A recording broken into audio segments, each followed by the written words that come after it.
अस्सलामुअलैकुम वरहमतुल्लाहि वबरकातुहू। नाज़रीन, आज के वीडियो में मैं आपको ईद उल फित्र की नमाज का मुकम्मल तरीका बताने वाला हूं। आपसे गुजारिश है कि वीडियो को पूरा वॉच करें, वीडियो को पूरा देखें, तब आपको समझ में आएगा कि किस तरीके से ईद उल फित्र की नमाज पढ़ेंगे।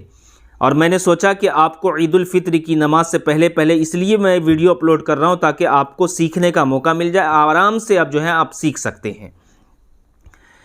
ईद उल फित्र की जो नमाज है ये वाजिब है, आप समझ लीजिए।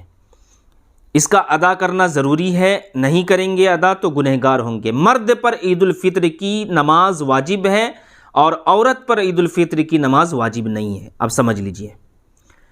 तो किस तरीके से आपको नमाज पढ़नी है, क्या क्या पढ़ने हैं, किस तरीके से आपको रुकू करना है, किस तरीके से आपको तकबीर बोलना है, ये सारी बातें इस वीडियो के ज़रिए मैं आपको बताता हूं। आपसे गुजारिश है कि वीडियो को देखकर सीखने की और समझने की कोशिश करें। आइए मैं आपको बताता हूं कि किस तरीके से जो है आपको ईद उल फित्र की नमाज अदा करना है।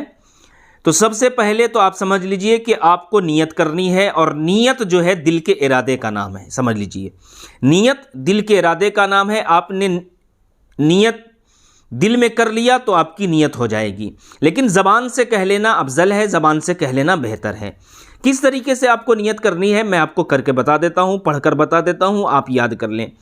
नियत की मैंने 2 रकात नमाज ईद उल फित्र की वाजिब 6 ज़ायद तकबीरों के साथ वास्ते अल्लाह के, पीछे से इमाम के, मुँह मेरा तरफ काबा शरीफ के, अल्लाहु अकबर। इस तरीके से आपको नियत करनी है। नियत करने के बाद भी जो है आपको क्या करना है, यानी अल्लाहु अकबर कहकर जो है आपको अपने हाथों को बांध लेना है नाफ के नीचे। नाफ के नीचे आपको बांधने के बाद जो है आपको क्या करना है, आपको सना पढ़ना है। सना किस तरीके से पढ़ेंगे, सुबहानक अल्लाहुम्मा व बिहम्दिका व तबारक अस्मुका व तआला जद्दुका व ला इलाहा गैरुका। सना के बाद में जो है फिर इमाम साहब कहेंगे अल्लाहु अकबर, यानी अपने हाथों को कानों तक ले जाकर अल्लाह अकबर कहते हुए छोड़ देना है। यानी जब इमाम साहब कहेंगे तो फिर आपको भी कहना पड़ेगा, आपको भी बोलना पड़ेगा, और जैसे इमाम साहब बोलेंगे, जैसे इमाम साहब करेंगे, आपको भी वैसा ही करना है, समझ लीजिए। फिर उसके बाद जो है फिर इमाम साहब कहेंगे अल्लाहु अकबर।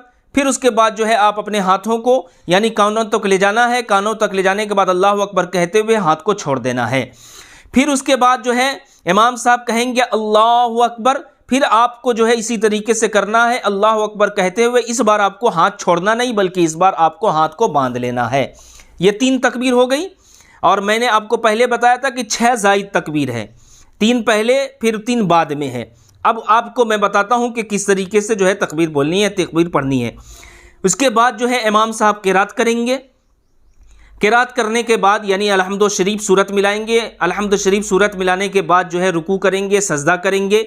ये सब आपको रुकू में भी जो है रुकू की तस्बीह पढ़नी है, सजदे में भी आपको सजदे की तस्बीह पढ़नी है।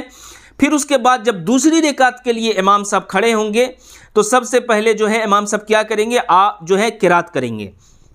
सबसे पहले इमाम साहब क्या पढ़ेंगे, किरात करेंगे। यानी अब इसमें सना नहीं पढ़ेंगे, डायरेक्ट जो है बिस्मिल्लाह पढ़कर सूरह फातिहा पढ़ेंगे। सूरह फातिहा के बाद जो है सूरत मिलाएंगे, और सूरत मिलाने के बाद ये याद रखिए, सूरत मिलाने के बाद जो है बहुत सारे लोगों को नहीं मालूम होता है, जैसे ही इमाम साहब अल्लाहु अकबर बोलते हैं तो बहुत सारे लोग जो है रुकू में चले जाते हैं। सूरत मिलाने के बाद जब इमाम साहब अल्लाहु अकबर बोलेंगे तो आपको रुकू में नहीं जाना है, बल्कि आपको 3 तकबीर जो है इमाम साहब के पीछे पढ़ना है। जैसे इमाम साहब करेंगे वैसे ही करना है। पहली तकबीर फिर होगी अल्लाहु अकबर, हाथों को जो है कानों तक ले जाकर जो है छोड़ देना है। फिर अल्लाहु अकबर, फिर छोड़ देना है। फिर अल्लाहु अकबर, फिर छोड़ देना है। फिर उसके बाद जो है चौथी तकबीर में अल्लाहु अकबर कहते हुए रुकू में चले जाना है। रुकू में जाने के बाद जो है रुकू की तस्बीह पढ़ेंगे, फिर खड़े होंगे, फिर सजदे में जाएंगे, सजदे की तस्बीह पढ़ेंगे। कायदे में बैठकर अत्तहियात, दरूद शरीफ, दुआए मासूरा पढ़कर सलाम फेरेंगे, और सलाम फेरने के बाद इमाम साहब दुआ करेंगे। आप भी दुआ में शामिल हो जाएं। दुआ के बाद जो है या तो दुआ करते हैं या तो फिर खुतबा के बाद दुआ होती है बहुत सी जगह पर।